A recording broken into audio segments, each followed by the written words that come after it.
Hello students, welcome you at my YouTube channel Ramesh maths IQ centre. Students, आज की इस video में बात करेंगे आपसे एक्सरसाइज 13.4 क्वेश्चन नंबर 4 आ चुका है आपका। क्वेश्चन नंबर 4 है स्टूडेंट्स आपका, the radius of a spherical balloon increases from 7 centimetre to 14 centimetre as air is being pumped into it. Find the ratio of surface area of balloon in two cases. इसमें क्या है, spherical balloon है, balloon में जैसे जैसे air pump करेंगे उसी size बढ़ता जाएगा। तो ऐसा है, जो स्टार्टिंग में इनिशियल में जो पंप एयर डालने के बाद जो इसका रेडियस था 7 सेंटीमीटर बैलून का, स्फेरिकल बैलून है, उसका रेडियस 7 सेंटीमीटर है ऑलरेडी। तो उसमें पंप करने के बाद एयर जब और फिल किया जाता है उसमें एयर, तो उसमें उसका बड़ा हो जाता है और उसका रेडियस जो है 14 सेंटीमीटर हो जाता है। 7 सेंटीमीटर से 40 सेंटीमीटर तक इंक्रीज कर गया। तो कह रहा दोनों केस में उसका सरफेस एरिया का रेशियो फाइंड करने के लिए, दोनों केस में जो सरफेस एरिया उसका फाइंड होगा उसका रेशियो फाइंड करना है। तो क्या करेंगे, बारी बारी से क्या करेंगे, पर 7 सेंटीमीटर रेडियस से उसका सरफेस एरिया फाइंड करेंगे, फिर 14 सेंटीमीटर रेडियस से वो सरफेस एरिया फाइंड करेंगे, फिर रिक्वायर्ड रेशियो दोनों का निकाल लेंगे, हो जाएगा आंसर आपका। तो आइए देखिए, कुछ नहीं करना, लिखना है ओनली सरफेस एरिया, या लिखिए ऐसे, when radius of balloon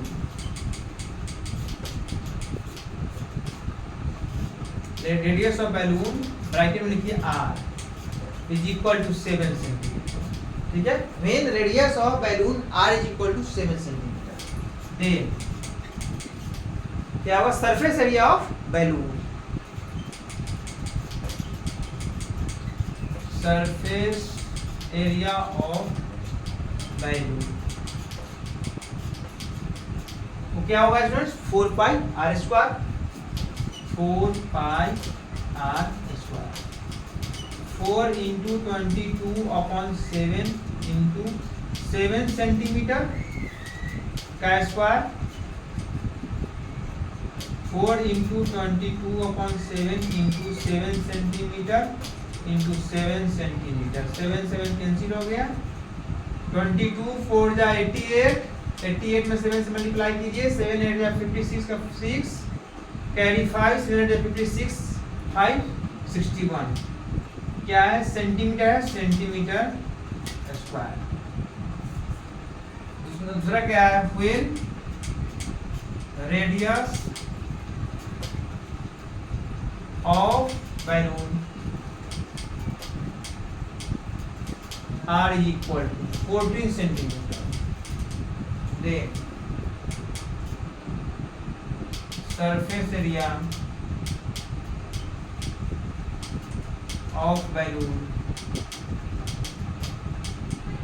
is equal to 4 pi r square, 4 into 22/7 into r की वैल्यू 14 सेंटीमीटर इंटू 14 सेंटीमीटर, इससे ये 2 टाइम्स कटा,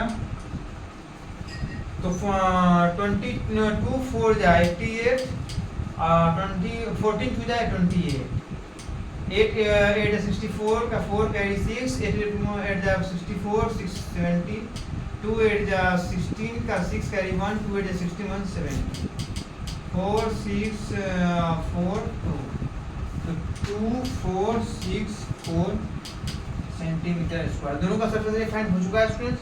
अब क्या करना है, लास्ट में रेशियो फाइंड करना है, रेशियो निकालने का, देयरफॉर रिक्वायर्ड रेशियो सिर्फ ये 2 वर्ड लिखने से, जो भी स्टेटमेंट बोला जा रहा है आपको सारे के मीनिंग सिर्फ 2 वर्ड ही होता है। लिखते क्या, ratio of surface area of the balloon in 2 cases is equal to, इतना लिखने के बदले लिख देते हैं एग्जाम में कहीं भी रिक्वायर्ड रेशियो। रिक्वायर्ड रेशियो का एग्जामिनर मतलब यही समझेगा कि ratio of surface area of balloon in the 2 cases. ठीक है, जैसे रिक्वायर्ड रेशियो लिखेंगे, बिल्कुल परफेक्ट वर्ड है, बिल्कुल सटीक वर्ड है, कोई दिक्कत नहीं। तो क्या है इसमें, फर्स्ट का क्या रेशियो क्या है, 616 centimetre square into 2 4 6 4 centimetre square, square square cancel, और इसको करेंगे तो 616 से इसमें डिवाइड करेंगे तो 4 टाइम्स कटेगा, पूरी कट जाएगा 4 टाइम्स। क्या यहाँ 1 या 4, 1/4 इज इक्वल टू 1:4, यही आपका आंसर होगा। ठीक है, इस तरह से काफी इजी था, इसको ऐसे ही बना सकते थे 4πr² ओनली इसकी वैल्यू पुट कर देंगे, फिर 4πr² ओनली ये वैल्यू पुट कर देंगे और सॉल्व कर सकते। वो कैसे होगा तो वो आइए यहाँ पे दिखा देता हूँ आपको।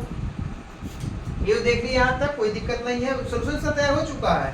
दूसरा तरीका क्या होगा, यहाँ भी बता सकते, लीजिए यही बता देता हूँ आपको। फर्स्ट का यहाँ तक लाएंगे, क्या लिखेंगे 4 इंटू पाई में भी वैल्यू पुट नहीं करें, कोई दिक्कत नहीं है। यहाँ पे लिखेंगे 4π इंटू 7 सेंटीमीटर का स्क्वायर अपॉन 4π इंटू 14 है 14 सेंटीमीटर का स्क्वायर। डायरेक्ट आप ऐसे भी सॉल्व कर सकते हैं, इसमें आए यहाँ तक, इसमें आए यहाँ तक, इसमें ये सब लिखने की जरूरत नहीं। रिक्वायर्ड रेशियो इक्वल टू इतना अपॉन इतना, 4π कैंसिल, यहाँ 7 centimetre into 7 centimetre upon 14 centimetre into 14 centimetre, 7 2 जा 2, 7 2 जा 14, 7 2 जा 14, तो 2 2 1/4 इज इक्वल टू 1:4। डायरेक्ट ऐसे सॉल्व कर सकते हैं, इतना मल्टीप्लिकेशन सॉल्व करने की कोई जरूरत नहीं थी। डायरेक्ट आप यहाँ से सेकेंड स्टेप तक सॉल्व करेंगे, इसको भी सेकेंड स्टेप तक रिक्वायर्ड रेशियो में 4/4 ऑलरेडी कर जाएगा। इसको काफ़ी इजी वे में इसे कम टाइम में आप सॉल्व करेंगे, नंबर कहीं से कटने वाला कोई सवाल ही नहीं है, क्योंकि आपसे सरफेस ये नहीं पूछा जा रहा। सरफेस का रेशियो फाइंड करना है, तो रेशियो फाइंड के लिए यदि एक दो स्टेप में गॉन कर रहे हैं तो कोई आपसे कुछ नहीं हो सकता है, नंबर बिल्कुल नहीं कर सकते, बिल्कुल एग्जैक्ट नंबर मिलेगा। इस कंडीशन से भी सॉल्व कर सकते हैं, डिटेल में जाएंगे तो इससे भी सॉल्व करेंगे, कोई दिक्कत नहीं है। बिल्कुल इजी था, क्लियर समझ में आया हो चैनल सब्सक्राइब और शेयर कर देना। नेक्स्ट वीडियो आपसे मिलेंगे एक्सरसाइज 13.4 क्वेश्चन ऑफ 6 के साथ।